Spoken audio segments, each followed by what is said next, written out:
प्रवासी उत्तराखंडियों के बीच में लोकप्रिय पत्रकार केसर सिंह बिष्ट वो शख्स हैं जो हिमालय से चलकर दूर समुद्र तट पर बसी माया नगरी मुंबई में उत्तराखंडियों को एकजुट करने में सफल हुए हैं। उन्होंने मुंबई में डांडी काठी नाम से एक पत्रिका चलाई जिसने उत्तराखंड वासियों को एकजुट करने का सफल प्रयास किया और अपनी संस्कृति से सभी को जोड़े रखने के लिए उन्होंने साल 2008 से मुंबई में कौथिग मनाने की शुरुआत की। तब से लेकर अब तक लगातार 10 दिवसीय कौथिग महोत्सव का आयोजन किया जाता है, जहां सैकड़ों की संख्या में प्रवासी उत्तराखंडी खूब जश्न मनाते हैं और अपने लोकगीत, खान पान और अपनी बोली भाषा और पहनावे से जुड़ते हैं। यही नहीं, केशर सिंह बिष्ट ने मानवाधिकार कार्यों में भी सक्रिय भूमिका निभाई है। पत्रकारिता के साथ साथ वे प्रवासियों के जनहित में लगातार संघर्ष करते रहे हैं। उन्होंने पत्रकारों की यूनियन का संचालन किया। खांटी पत्रकार केशर सिंह बिष्ट ने एक तरफ रचनात्मक कार्यों को आगे बढ़ाया तो दूसरी तरफ दस्तावेजीकरण करने में भी पीछे नहीं रहे। उन्होंने कोरोना जैसी आपदा में उन कामगारों के लिए भी उल्लेखनीय कार्य किया है जो बेरोजगार हो गए थे, लेकिन इस बीच उन्हें एक गंभीर बीमारी पैरालिसिस ने जकड़ लिया, पर वे इस बीमारी के आगे भी झुके नहीं और पिछले 10 महीने से डटकर इस बीमारी से लड़ रहे हैं। और आज हम अपने खास प्रोग्राम में आपकी बात संवाद 365 के साथ में जीवटता की मिसाल केशर सिंह बिष्ट से तमाम विषयों पर बातचीत करने जा रहे हैं। देखिए हमारा एक खास कार्यक्रम आपकी बात संवाद 365 के साथ।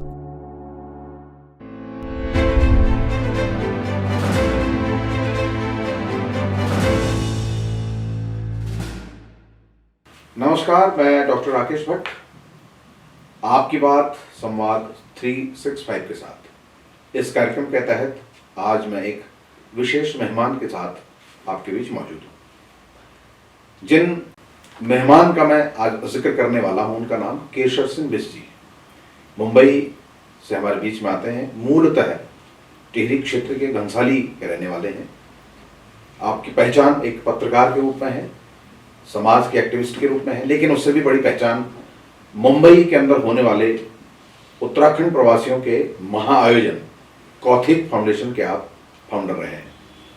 कौथिग मुंबई जैसे महानगर में पहाड़ियों के सांस्कृतिक अस्मिता को लेकर के जो एक बड़ा मंच है उसके आप फाउंडर हैं और तमाम जीवन के उतार चढ़ाव को लेकर के, जीवन के संघर्षों को लेकर के और जीवन में आए अचानक संकट को लेकर के आप आज हमसे बातचीत करने के लिए हमारे स्टूडियो में आए हैं।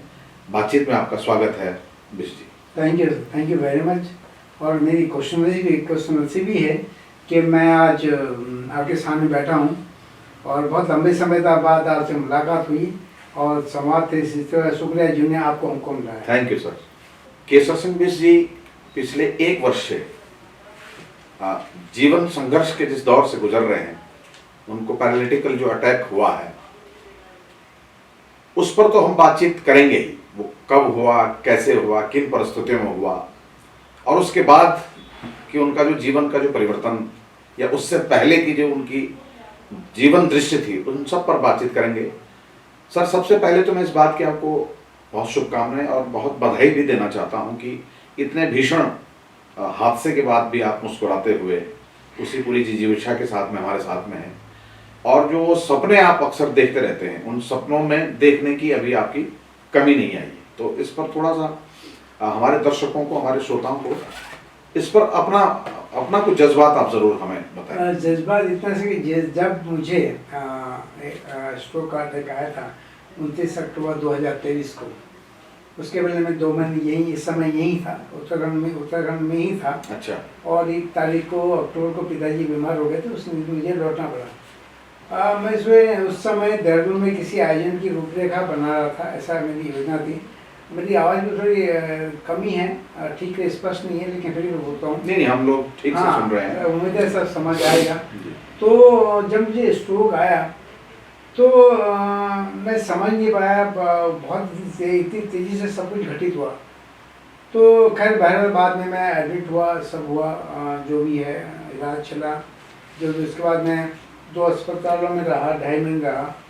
लेकिन इसमें एक था, या तो मैं अवसाद में चले जाता या मैं अपनी एनर्जी को बचा के रखता। लेकिन मैंने अपनी एनर्जी को बचा के रखा और बचा के रखा नहीं, यूँ कहा जाना चाहिए कि बच के रह गया, क्योंकि इस घटना के बाद जिस तरह से समाज मरकर मेरे पक्ष में आगे खड़ा हुआ, वो मेरे बिल्कुल अलौकिक अनुभव था। मैं बिल्कुल सामाजिक जीवन इतना लंबा होने के बावजूद मुझे अंदाज़ा नहीं था कि मेरे पीछे कितने लोग खड़े हैं, मुझे चाहने वाले कितने लोग हैं, और मैं समाज के प्रति मेरा नज़रिया बदल गया। इस बीमारी ने मेरे जीने का नज़रिया बदल दिया, क्योंकि मुझे तब तक ये लगता था पहले कि आप जो भी व्यक्ति आप भी रहें, हम भी रहें, सामाजिक जीवन में रहते हैं, तो ज़्यादातर जो नेगेटिव इको आपके आसपास ज़्यादा होता है। तो आपका ये अनुभव रहता है कि यार बहुत नेगेटिव है लोग, समाज कितना नेगेटिव है, कितना। लेकिन मैं ये मानता था पहले कि 80% लोग नेगेटिव हैं और 20% लोग ही पॉजिटिव हैं। ये मेरी राय थी। लेकिन आपने को सामाजिक काम कर दिया ना, ये अपना अनुभव था। लेकिन इस बीमारी ने वो नज़रिया पूरी तरह बदल दिया। तब मुझे समझ में आया कि समाज में जिसको मैं 80 और 20 के रेशियो में गिनता हूँ, वो एक्चुअली उल्टा है कि 20% लोग ही नेगेटिव हैं और 80% लोग पॉजिटिव। दिक्कत सिर्फ ये होती है कि पॉजिटिव लोग ज़्यादा मुखर होते हैं और नेगेटिव लोग आपके इर्द बहुत शोर मचाते हैं। तो आपको लगता है सब यही लोग हैं, सारे यही लोग भरे पड़े हैं। तो मेरा ये समझ बहुत साफ हुई, और जिस तरह से समझ मर के आया वो मेरे लिए बिल्कुल अद्भुत अनुभव था। मैं उम्मीद नहीं कर सकता था कि जिस तरह से तमाम शहरों से लोगों ने मेरी हौसला दिया कि तुम्हें अब गिरना नहीं है, जो गिर गए, अब उठना है। ये 10 महीने हो गए परसों 29 तारीख को। 10 महीने के दौरान लोग लगातार कहे कि नहीं तुम खड़े हो गए, और शुरू से ये लोग कहते थे कि कुछ नहीं है, तुम 2 महीने में खड़े हो गए, 3 महीने खड़े हो गए, 4 महीने खड़े हो गए, लेकिन हो गई जरूर। आज मैं उस स्थिति में लगभग आ गया हूँ। ये बहुत बड़ी बात आपने कही है कि आपका एक नजरिया बदल गया कि 80% पॉजिटिव आपको नजर आया, 20% आपको 100% नेगेटिव नजर आया, और उससे पहले का परसेप्शन आपका दूसरा था। आपके इस बात पर मुझे एक शेर याद आता है कि आगे आगे कोई मशाल से लिए चलता रहा, हाय क्या नाम था उस शख्स का कभी पूछा भी नहीं। ये जो मशाल दिखाने वाले लोग होते हैं, ये अपना नाम छुपा के रखते हैं। ये समाज का बड़ा चरित्र है। बिल्कुल। और मेरा भी निजी अनुभव यह है कि समाज ऐसे ही लोगों से चल रहा है। अगर बुरी शक्तियां सक्रिय हैं तो अच्छी शक्तियां उनसे ज्यादा सक्रिय हैं। हालांकि हमें उनकी सक्रियता का आभास नहीं होता है। ये तब होता है जब इस तरह की घटनाएं होती है। कौथिग के आयोजन को लेकर के, जैसे कि मैं आपको जितना कि मैं उसमें देख पाया हूँ, आपको समझ पाया हूँ, आपका काम मैंने तब देखा है। उस पूरे आयोजन को लेकर के अगर मैं बहुत व्यक्तिगत रूप से पूछूं तो उस आयोजन से जुड़े हुए लोगों ने जिन लोगों को आपने उस प्रभाव में लिया है, जो आपसे उस आयोजन से प्रभावित रहे हैं, वहां से कितनी संवेदनाएं, कितनी सहायताएं आपको मिली? नहीं, वो संवेदनाएं तो क्या ही मिलनी थी। वो इतना बड़ा आयोजन था, वो बल्कि बहुत बुरा अनुभव साबित हुआ। कौथिग बुरा अनुभव साबित नहीं हुआ। जी। कौथिग जो मेरे लोग जो मुझे जुड़े थे, है ना, अलग अलग कालखंड में लोग जुड़े, लेकिन वो मेरे बहुत बुरा अनुभव रहा। वो भी इस दौर में जब मैं बहुत ज़्यादा बेड पे पड़ा हुआ था। ये मैं जो कुछ मेरे हादसा हुआ उसकी मैं कल्पना नहीं कर सकती। आदमी का पतन इस तरह तक हो सकता है। अब मैं विस्तार से नहीं बताऊंगा। विस्तार से नहीं बताऊंगा, आज ऐसा समय भी नहीं है कि उस पर बात। लेकिन नहीं, बात तो होनी चाहिए। मुझे लगता है सामाजिक मुद्दा है, बात होनी चाहिए। लेकिन जैसे आपको मालूम इस बार 2 कौथिग हुए जो हुए, लेकिन मुझे लग रहा है कि अगर मैं बेड में पड़ा हूँ, मैं बिस्तर पे हूँ, और उसके बाद आप कोई हरकत करते हैं तो नैतिक पतन है बेसिकली। तो बहरहाल जो भी है वो हुआ, सो हुआ, वटे जान दिए, कोई बात नहीं है।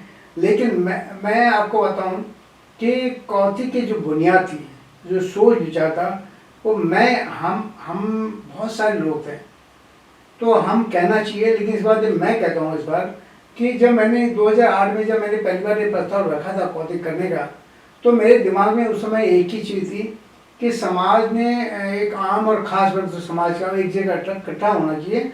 और उस समय तक थिएटर में कार्यक्रम होते थे, मैदान में नहीं होते थे। तो मैंने लोगों को ये उस समय ये कहा था कि देखो यार, अगर थिएटर में आप कार्यक्रम करते हो तो उसका कोई लाभ ज़्यादा नहीं है, क्योंकि जो व्यक्ति आता है 2 मिनट आता है, अंधेरे में गुम हो जाता है, हॉल में कार्यक्रम देखते हो चला जाता है, तो उसके संवाद नहीं होता आपस में। तो हम मैदान में कार्यक्रम करें, जिससे आदमी अगर कार्यक्रम देख रहे हो ठीक है, नहीं है तो आपस में बातचीत तो करें। उसके बाद बहुत सारे लोग आए, काफ़ी लोग आए, समाज ने साथ दिया, इसमें कोई डाउट नहीं है कि समाज प्रखर तरीके से कौतिक के पीछे खड़ा रहा। लेकिन उसमें कुछ व्यक्तिगत महत्वाकांक्षी लोग होते हैं, वो उसका वो कर लेते हैं उपयोग, तो कोई बात नहीं। लेकिन इसके बाद वो बड़ा कैनवास बन गया। मुझे खुद उम्मीद नहीं थी कि हम ये सफ़र इतना जारी रखें। 15 साल हो गए हैं और ये जिस तरह से बढ़ा, ये तो मुझे खुद उम्मीद नहीं थी। लेकिन चलो हो गई, आप लोग सबके सब आए और इस संघर्ष में हर कोई शामिल है। आप खुद यहाँ से बॉम्बे आए, इतना बड़ा दलबल लेके आए, आपको याद होगा 60 लोग थे। 60 लोग थे और किस परिस्थिति में आएगी कि रिजर्वेशन नहीं हो रहा है, ये नहीं हो रहा है। तो यहाँ के उत्तराखंड के हर व्यक्ति का, हर विधा के व्यक्ति का और बॉम्बे के हर विधा के व्यक्ति का, दे हैव सपोर्टेड लॉट। तो मुझे समाज का शुक्रिया करना चाहिए। नेगेटिव चीज़ों को मैं ज़्यादा कहता, मैं जैसे कहा कि 20% या 80% मान लेते हैं, लेकिन 20% लोग हैं तो उसका जिक्र करना कोई फायदे का बात नहीं है। 80% लोग की बात करें तो निश्चित रूप से समाज ने बड़े स्तर पर सहायता वो करी। और इस समय जो बीमारी की अवस्था में जो मेरा वो किया, उत्साहवर्धन किया, वो तो अद्भुत और बहुत बड़ा अनुभव है। और तभी मैं खड़ा भी हुआ वो। और जाहिर है जो आपके चेहरे पर जो अभी भी जो विजय के निशान है, वो उसी समाज की देन है, ऐसा मेरे को लगता है। बिल्कुल। इसके अलावा कौथिक तो आपका एक एडिशनल, आपका एक शौक भी रहा, आपका पैशन भी रहा, और आपकी एक इच्छा थी कि प्रवासियों को कौथिक के निमित्त आप एकत्र कर सकें। मूल रूप से एक पत्रकार के रूप में आपने समाज में अपनी एक जगह बनाई। पत्रकारिता में रह करके आप अपनी बातों को मुखर तरीके से करते रहे। जाहिर है कि ऐसे में कुछ दोस्त, कुछ दुश्मन आपके रहे होंगे। तो क्या इस महकमे में आपको कोई सहायता, आपको कोई मेरा 30 साल का अनुभव है पत्रकारिता का और कई बड़े अखबार में काम कर चुका हूँ। पत्रकारिता में रहा मेरा और कौतिक में रहा, संघर्ष मेरा दोनों जगह बराबरी का रहा कि पत्रकारिता में रहते हुए भी मैंने यूनियन गठित की, यूनियन चलाई। उसके बाद उस तरह वहाँ भी रह करके जिस तरह कुछ लोग हैं आजकल आप देख रहे हैं पत्रकारिता के आधार मौका बस्ती है, दलाल बन गए, पैसा वसूली करें। और ऐसे पत्रकारों में बीच में रह के यूनियन चलाना, उनके हक की बात करना, तो उसके बाद वहाँ भी जो झेला वो भी कौतिक से कम नहीं रहा। लेकिन इसके बावजूद ये कि आपकी अगर मानसिकता क्लियर है, करना क्या है, तो ठीक है, रास्ते मिल जाते। मैं रहा पत्रकार में, काफ़ी संघर्ष भी किया और यूनियन चलाई, तो कुल मिला के वो भी कड़वा अनुभव रहा। आप ये कह सकते हैं कि मैं जिस भी क्षेत्र में मेरी सक्रियता रही उसमें कड़वे अनुभव रहे, लेकिन कड़वे अनुभव के बावजूद जो लोग आपके जीवन में मिठास बोलते हैं वो ज़्यादा प्रभावशाली होते हैं, तभी आप सर्वाइव भी कर पाते हैं। तो मैं पत्रकारिता में रह के भी अच्छा रहा और आज समाज के बीच भी हूँ। और वो मदद तो क्या करनी थी, जाने दीजिए क्या कहूँ, लेकिन कोई आपके हाल अहवाल पूछने भी नहीं आया, ठीक है। तो लेकिन है समाज में तो बड़ा रोल रहा। वहाँ भी वही 80 और 20% का 20% का आप रेशो करते हैं? नहीं, वहाँ ज़्यादा है। अच्छा। हाँ, वहाँ 80% नेगेटिव है, 20% पॉजिटिव है। अच्छा। समाज का जो रेशियो है वो 20% नेगेटिव है, 80% पॉजिटिव है। और पत्रकारिता का रेशियो है वो 20% नेगेटिव, 80% नेगेटिव, 20% पॉजिटिव है। लेकिन चलिए 20% है तो है तो कुछ तो है, पॉजिटिव है, हम उस पर बचा हुआ है, उस पर आशावान रहे। बिल्कुल।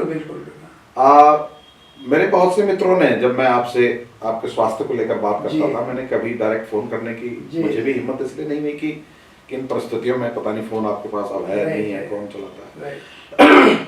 कुछ मेरे आपके शुभचिंतक जी या मेरे जानने वाले, जिनका ये कहना था कि जितना आप समाज का जो बोझ लेते हैं, चाहे वो पत्रकारिता को लेकर के है, समाज के किसी भी तरह की एक्टिविटीज को लेकर के है, या कौथिक जैसे बड़े आयोजन को लेकर के, ये तमाम दबाव आप अपने ऊपर आपने लिए हैं पिछले 10-15 सालों में, जैसा कि मैं देखता हूँ। तो क्या कहीं ऐसा तो नहीं कि इस दबाव की वजह से ये स्वास्थ्य आपका नहीं, ये तो कह सकते हैं कि दबाव है, निश्चित रूप से बहुत दबाव है, रहता है। नेचुरली लोगों का पैसा लेना देना वो सब रहता है, उसके आयोजन को लेकर रहता है। मेरा ऊपर से प्रोफेशनल पत्रकारिता है, वहाँ भी अपनी चुनौतियाँ हैं, दबाव था। लेकिन दबाव इतना नहीं था कि मुझे कोई ये अगर मुझे पैल्पिक हो जाता है, ये उसकी वजह नहीं, क्योंकि मैं खुद भी एक्सरसाइज तो लगातार करता, दौड़ना भागना मेरा 100-50-200 किलोमीटर तक रहा, काफ़ी रहा। लेकिन मुझे लगा कि शायद बीच के दौर में ऐसा हुआ कि मैंने अपना बीपी चेक नहीं कराया जो मुझे कराना चाहिए था, और वो अचानक बढ़ गया, वो उसकी वजह से मैं गिरा। अब मेरे सामने संकट ये हुआ कि मैं जो आदमी शॉर्ट में और बनियान में पानी की बोतल दिखता था सब आपने जगह, देखा? तो लोगों ने जो भी मुझे कहता था कि यार अगर तुमको अटैक आया तो फिर हमारा क्या होगा। तो मुझे समझाना मुश्किल हो गया वाकई, जब मैं खुद पैरालिटिक हूँ। तो ये मैंने कहा कि ऐसा है कि सबका बॉडी का टेम्परेचर अलग होता है। कोई सुबह शाम दारू पीता है उसको तो कुछ नहीं होता, तम्बाकू खाता है उसको कुछ नहीं होता। तो बॉडी का टेम्परामेंट है झेलने का, सब मेरी इतनी थी और इसकी वजह से मुझे हो गया। तो मैंने कहा इसका चिंता ना बाद में करें, जब मैं इस पैलेटिक से उभर जाऊंगा तब ज़्यादा बेहतर ढंग से चिंता करके आएगा फिर मुझे ऐसा हुआ क्यों। बीपी बढ़ा ठीक है, लेकिन तनाव इतने नहीं थे कि मुझे ये स्ट्रोक आता।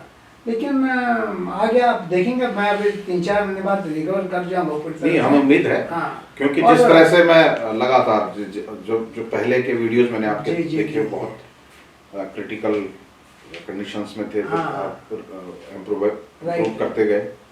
आज आप बैठ करके हमसे बातचीत कर रहे हैं। राइट। तो ऐसा अभी तो मुझे कहीं से नहीं लगता कि ऐसा कोई कारण नहीं है कि आप सर्वाइव बहुत ठीक तरह से बिल्कुल नहीं करेंगे। बहुत अच्छा आप कर रहे हैं। और अभी तो मुझे पता चला कि आप सोलन में किसी थेरेपी सेंटर में अपना इलाज करवा रहे हैं। थोड़ा सा उसका बताइएगा। मैं अब जब सोलन जाने की मेरी बात हुई तो अच्छा, मुझे मदद करने में हंस फाउंडेशन में बहुत बड़ा रोल है, मदद करने में निश्चित रूप से।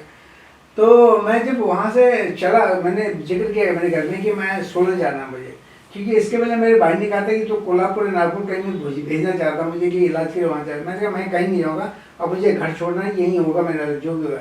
लेकिन जब मैंने सोलन के कहा हिमाचल गिरेगा तो भाई ने कहा कि तू नदी जाने जाता है, तू सोलन जाना जाता है, तो वहाँ का एटमोसफेयर बदले। मैंने कहा एटमोसफेयर बदलेगा, कुछ बदलेगा तो ठीक है, लेट मी गो। अब वहाँ से आए कौन, क्योंकि 1 महीने गया था मैं। अब सोलन से मैं अकेले यहाँ सोलन तक आऊँगा कैसे अकेले। तो लेकिन मैंने कहा यार मुझे जान दे, मैं अकेले जाऊँगा तो कम से कम कॉन्फिडेंस मेरा बिल्ड होगी कि मैं जा सकता हूँ। कैसे जाऊँगा, जैसे जाऊँगा पहुँच जाऊँगा, कोई दिक्कत नहीं। तो आप अकेले ट्रैवल कर रहे हैं? अकेला ट्रैवल किया मैंने। ये भी एक माध्य की बात है। हाँ, मेरे पास सामान था। बेशक मेरे साथी आए बम्बई छोड़ने के लिए, उन्होंने मुझे छोड़ा, दिल्ली मुझे छोड़ा, वहाँ से मुझे लेने मेरे दोस्त आए फिर, और वहाँ से मुझे गाड़ी में बैठाया। कुल मैं कि वो मतलब ऐसा नहीं कि मैं अकेले सामान लेके चला, क्योंकि मेरे पास बड़ा ब्रीफकेस था तो सामान लेके पहुँचा। लेकिन मेरा कॉन्फिडेंस ये था कि मैं सोलन उस सेंटर तक पहुँच गया जहाँ तक मुझे पहुँचना है, और फिर वापसी का इरादा था। तो मैंने कहा उत्तराखंड भी आता हूँ, अब जैसे लोगों से मुलाकात भी होनी जरूरी थी, तो फिर मैं यहाँ भी आ गया। अब दिल्ली जाने का इरादा भी, अब बम्बई जाऊँगा। तो इससे मैंने ये कहा कि मैं आया उस रास्ते जरूर अकेला आया, तो ये अपने अंदर थोड़ी एनर्जी बचाई है कि मैंने कहा अगर संघर्ष नहीं करेंगे, अपने अंदर कॉन्फिडेंस पैदा नहीं करेंगे, मैं जा सकता हूँ, तो मैं घर में ले जाऊँगा फिर। तो फिर महीनों की जगह साल लग जाएंगे मुझे ठीक होने में। बिल्कुल। तो कहने का अपने मानसिक स्थितियों को अपने को थोड़ा मजबूत करने के लिए आपको ट्रैवल करना जरूरी था। बहुत बढ़िया है। तो इसलिए तो कहते हैं सर कि गिरते हैं सहसवार मैदान जंग में, उससे फिर क्या करेंगे जो घुटनों के बल चले। नहीं सर, दूसरी बात मैं आपको बताना क्या है कि मैं अपने अंदर पॉजिटिविटी, समाज की दृष्टि से जो लोग मुझे कहते हैं कि लड़ खड़ा हो, वो तो है ही, लेकिन मैंने अपने अंदर इस हिसाब से पॉजिटिव दृष्टि बना के रखी कि मान लीजिए मुझे स्ट्रोक आया, अगर मुझे उसी दिन हार्ट अटैक आ जाता तो मैं उसी दिन खत्म हो गया था। आज मैं जिंदा तो हूँ, स्ट्रोक की वजह से आज हार्ट अटैक नहीं आया, स्ट्रोक आया, तो मैं जिंदा तो हूँ, उम्मीद तो है खड़े होने की। फिर मैंने कहा कि मेरे हाथ उठता नहीं अभी, बहुत कम उठता है, और ये पैर से मैं मुश्किल से चलता हूँ अभी। तो मैंने कहा अगर मेरा हाथ दुर्घटना में कट जाता, पैर कट जाता, तो आप वापस आने की गुंजाइश नहीं थी। इस बीमारी में वापस आने की गुंजाइश तो है। तो जीने के प्रति अगर नजरिया पॉजिटिव रखें तो हर चीज संभव है, कोई दिक्कत नहीं। और आप जैसे सुनते वही जो गिलास खाली, हाँ, आधा खाली आधा भरा, यस, जिस किस्से को हम अक्सर दोहराते हैं, वही उसी से मुतासिर आपकी बात है। मैंने कुछ वीडियोस भी आपके हॉस्पिटल के, घर के, आपके एडमिट होने के, आपके वहाँ एक्सरसाइज करने के, दूसरों को मोटिवेट करने के, जो आपके वो पेशेंट रहे होंगे, जी हाँ, वो एक्सपीरियंस कैसे हॉस्पिटल में रहा आपका? देखिए वो जो जहाँ मैं एडमिट था, मैं पोतर हॉस्पिटल है, जब मैं था जनरल वार्ड में था, और मेरा बिल्कुल नियम था कि मैं 4 बजे सुबह उठना, योगा करना, वो करना। नेचुरली आम आदमी दूसरे लोग थे, वार्ड में कोई एक्सरसाइज, वो दवाई के भरोसे थे, लेकिन मैं दवाई के साथ अपने भरोसे भी था। तो खुद एक्सरसाइज करना, ये करना, वो करना, तो दवाई चलती थी कि एक्सरसाइज इसमें ज़्यादा जरूरी होती है। तो मैंने कहा कि उसका मैंने सोशल मीडिया पे मैंने इसलिए वीडियो डालना शुरू किया कि मैंने कहा मैं इस अवस्था में पहुंचा हूँ, मेरे पीछे समाज खड़ा है मुझे हौसला देंगे। हो सकता है ऐसा कोई व्यक्ति हो जिसकी वजह से कोई समाज खड़ा ना हो और उसको हौसला देने वाला कोई व्यक्ति नाप जैसा ना हो उसके वजह, तो क्या कर, उसका संघर्ष तो अलग है। तो मैंने कहा मैं डालूंगा तो शायद उसको हौसला मिलेगा कि यस हमें लड़ना चाहिए, संघर्ष करना चाहिए। तो तब मैंने वो वीडियो डालने शुरू किया। कई कुछ लोगों ने आपत्ति देता है कि आप ऐसा अपने अच्छे वीडियो क्यों डालते हैं, जान दीजिए आप ठीक हो जाएंगे तब डालिएगा। मैंने कहा नहीं, आज ही जरूरी है कि पता नहीं 5,000, 10,000, 20,000, 50,000 लोगों में कब कोई मेरे जैसा पीड़ित हो। तो देखिए एक तो उसका लाभ मिला, लोगों ने मुझे कहा कि हम आपसे इंस्पायर हो रहे हैं, चाचा को हो रहे, ताऊ को हुआ, मुझे पूछने लगे लोग कि भाई क्या करना है इसमें। तो ये तो लाभ होता है सोशल मीडिया का यूज़ करते हैं। दूसरी चीज़ देखिए, 3 चीज़ें सर कि इस बीमारी के ठीक होने की मैंने जो मेरा अनुभव है कि 3 चीज़ें हैं।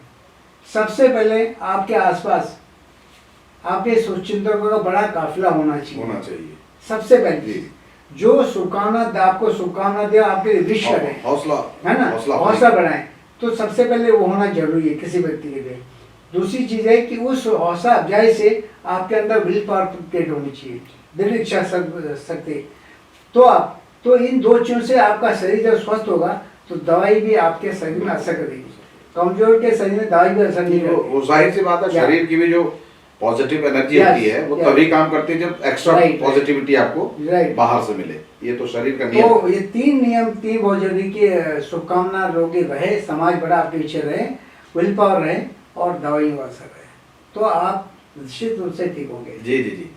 तो हालांकि आपका संदेश तो उन लोगों तक पहुंच ही गया है जो इस तरह, जैसा कि आपने महत्वपूर्ण बात कही, आप जैसे पुरुषार्थ करने वाले लोगों के साथ तो समाज खड़ा है। बहुत से ऐसे कंडीशंस में हैं जो बिल्कुल जो अननोन है, जो इस स्टूडियो तक भी नहीं आ सकते हैं और जिनके बारे में हमें पता नहीं है। हो सकता है कहीं दाएं बाएं से ये वीडियो उन तक पहुंच जाए, तो ये उनके लिए ये मददगार होगा। मददगार। एक और चीज़ आपको कहना चाह रहा हूँ कि इस स्ट्रोक के जो रोगी हैं, जो लोग पीड़ित हैं, उनको इस चीज़ का ध्यान रखना कि उनको इस फिजियोथेरेपी जो होती है उसके लिए उनको बहुत सही डॉक्टर चुनना बहुत जरूरी है। ये मैं मैसेज आपसे, जो मेरा अनुभव है, मुझे ट्रीटमेंट करने वाले 5-6 मेरे पास फिजियोथेरेपिस्ट आए, लेकिन जो अंत में जो फिजियोथेरेपिस्ट आपका बहुत बारीकी से जानता है वही आपके इलाज को ठीक करता है। वैसे फिजियोथेरेपिस्ट मार्केट में बहुत हैं, वो हाथ पैर आपका हिला देंगे लेकिन हाथ पैर ठीक नहीं होंगे जब तक आपको प्रॉपर आपकी बॉडी में कहाँ नुकसान पहुंचा, उसके लिए क्या एक्सरसाइज चाहिए वो जानने वाला ना हो। तो फिजियोथेरेपिस्ट ने आपको सबसे सटीक फिजियोथेरेपिस्ट चुनना ये बहुत जरूरी है। बहुत जरूरी। हाँ, ये चयन करना बिल्कुल बड़ा जरूरी है। बिल्कुल। तो सर, हम अपने लगभग सारी बातें हमने समेटी हैं, आपका एक्सपीरियंस उस दौर का दिया है जी। ईश्वर अब बहुत जल्दी आपको सामाजिक गतिविधियों में सक्रिय करे, ऐसी मेरी कामना है जी। तो क्या सपने फिर से सपने कौथी उठेंगे? ठीक, कौथिक होगा, हम उसे नए मकाम पे ले जाएंगे। आप ये शख्सियत हमारे साथ हैं, निश्चित रूप से। वो सिर्फ एक मनोरंजन का माध्यम नहीं बिल्कुल है, मैं समझ वो बेसिक मैं जो हमारी ख्वाहिश थी, जिस मुकाम तक आज 15 साल हो गए, जिस मुकाम तक दूर रहना अभी भी नहीं पहुँचे, अभी बहुत कुछ में करना बाकी है, वो पूरा करेंगे, है ना।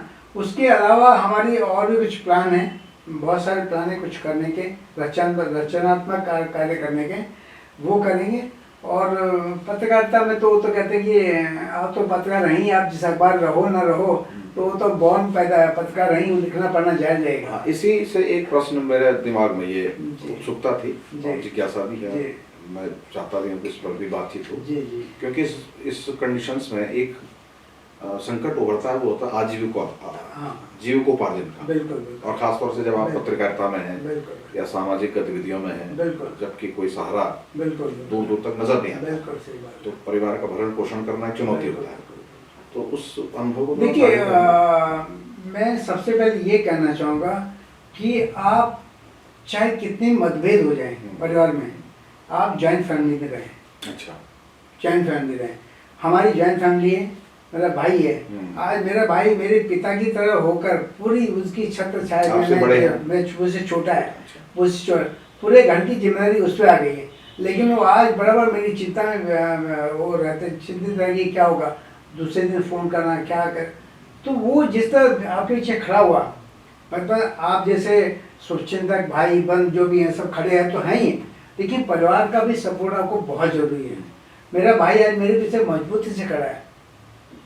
कहाँ मुझे किसी चीज़, मुझे भरण पोषण की चिंता नहीं है।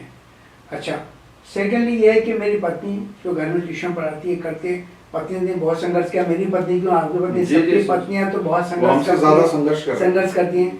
तो मुझे लगता है कि जॉइंट फैमिली में रहने का ये लाभ है कि पूरा परिवार आपके पीछे खड़ा था। आपके बच्चे भी चाहे छोटे बड़े हैं वो भी आपके पीछे रहते हैं। आपकी पत्नी आपकी स्थिति को समझते हुए और संघर्ष करती है। तो जॉइंट फैमिली का रहना ये आपके रोजगार, आर्थिक उपार्जन या बाकी चीज़ें भी सब समझ जाते हैं, सब चीज़ें सेटल हो जाती हैं। अगर आप अकेले हैं तो निश्चय, अगर मैं अकेला होता, मैं अपने भाई से जुदा हो गया था, तो मैं इतना ये संघर्ष में थे बहुत खड़ा होता। तो मैं जॉइंट फैमिली में रहने की वजह से आज हमारे लिए चीज़ें बहुत आसान हुई। आपको शायद पता ना हो, मेरा छोटा भाई, तीसरे नंबर का भाई, वो गुजर गया 2010 में, है ना। अच्छा। हाँ, उसका परिवार, उसके 2 बेटियाँ हैं। तो भी हम आसान से झेल गए उन सारी चीज़ों को, किसी भी से भी क्यों जॉइंट फैमिली में रहते हैं, सब इकट्ठे रहते हैं। तो ये एक बहुत अच्छी बात आपके साथ है जी। आमतौर पर ऐसा सुनने में आता नहीं है कि भाई भाई अब जी साथ रह रहे हैं। जी, ये बहुत अच्छी बात जी। और कहीं ना कहीं आपके इस लड़ाकू प्रवृत्ति ने वहाँ मतलब इस पूरी व्यवस्था जो आपकी पारिवारिक व्यवस्था है उस प्रवृत्ति ने थोड़ा दम भरा। हाँ, शायद इसी ने अवसर दिया कि मैं प्रतिकूल परिस्थिति में कौते करें, बाकी चीज़ें करें, पत्रकारिता में संघर्ष करूँ। तो शायद इसी वजह से, क्योंकि हम एक फैमिली में रहते हैं, इकट्ठे रहते हैं, तो एक सपोर्ट एक दूसरे का हमेशा साथ रहता है। तो बस ये है कि जो आपकी तरह आपसे भी बहुत क्रिटिकल कंडीशंस में बहुत से लोग बिल्कुल बिल्कुल जो ऑन बेड हैं, बिल्कुल दूसरों पर आश्रित हैं, बिल्कुल, उनके लिए एक संदेश मैं चाहता हूँ कि आप पॉजिटिवली कुछ बोलें उनके लिए। मैं सर इस बीच में स्ट्रोक के दौर में मुझे स्ट्रोक आया। उसके जब आप जिस चीज़ से गुजरते हैं तो उसके बाद उस तरह के रोगी आपको ज़्यादा दिखते हैं। तो जैसे मुझे स्ट्रोक आया तो कोई भी आदमी रास्ते में जाता है, मैं देखता हूँ कि ये भाई ये पैरालिटिक है लगता है। तो उसको मैंने पूछा, भाई तेरे को क्या पैरालिसिस हो गया, क्या हुआ, कैसा। तो कोई 20 साल से, कोई 15 साल से, कोई 14 साल से, कोई 4 साल से। तो मैंने कहा कि क्यों, तो उसमें जो ज़रूरत होती है, मैंने कहा क्या कितना घंटे, मैंने खुद पूछा, मेरी क्यूरियोसिटी थी कि तुम 20 साल से तुम्हें है, तुम एक्सरसाइज कितना करते हो, बाकी चीज़ें क्या तुम्हारी हो। तो स्टडी का कुल मिला के ये है कि देखिए मैं तो एक्सरसाइज कर रहा था, है ना। और मैं जब लोगों ने मुझे कहा कि भाई तुम्हें पैरालिटिक, एक्सरसाइज के बावजूद भी तुम्हें पैरालिटिक हो गया, तो मैंने कहा अगर एक्सरसाइज की वजह से मुझे करते रहने के बावजूद पैरालिटिक हुआ हूँ, तो एक्सरसाइज से ही मैं खड़ा भी हो रहा हूँ उसी विधा से। तो बाकी लोगों में वो जिज्ञासा शायद नहीं हो, जिन लोगों में होती है, ऐसा हुआ भी आते हैं लोग, कई लोग। लेकिन पहले तो ये है कि 4-5 घंटे की एक्सरसाइज आप करें, कम से कम 2-3 घंटा, तो ये तो उन लोग के पैरालिटिक के लिए। दूसरा ये कि आप अपने लिए जो फिजियोथेरेपी जो मैंने कहा वो चुनें।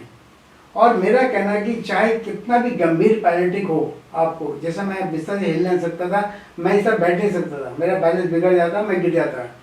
तो आप जो है अगर सीरियसली मेहनत करते हैं तो पैरालिटिक ऐसी बीमारी नहीं कि वो आपको 2-4 साल 5 साल तक बिस्तर पे रखे, ये तय है। जो लोग इससे बिस्तर पे पड़े हुए हैं वो सिर्फ इसलिए वजह से पड़े हुए हैं कि उनके पीछे हौसला अफजाई वो नहीं है जिसका मुझे सौभाग्य प्राप्त हुआ, और उनमें वो एक्सरसाइज करने की वो विधा नहीं है, मादा नहीं है, जो 4-5 विल पावर नहीं है। तो ये सब विल पावर चाहिए, शुभकामना, जैसे मैंने कहा शुभकामना देने वाले हितैषी चाहिए, और आपका डॉक्टर दवाई है। तो ये बहुत अच्छी बातचीत, सिर्फ बातचीत नहीं थी, बहुत से मैसेजेस आपकी बातचीत के जरिए हमारे श्रोताओं को, खासतौर से उन श्रोताओं तक ये बात ज़रूर पहुंचेगी जो इस समस्या से जूझ रहे हैं, इस संकट में हैं। आपकी बातों से जो एनर्जी, जो ऊर्जा निकली है, वो ऊर्जा आप तक पहुंचेगी और आप में वो संचार करेगी और जीवन का नया आयाम आपको देगा। बहुत बहुत धन्यवाद।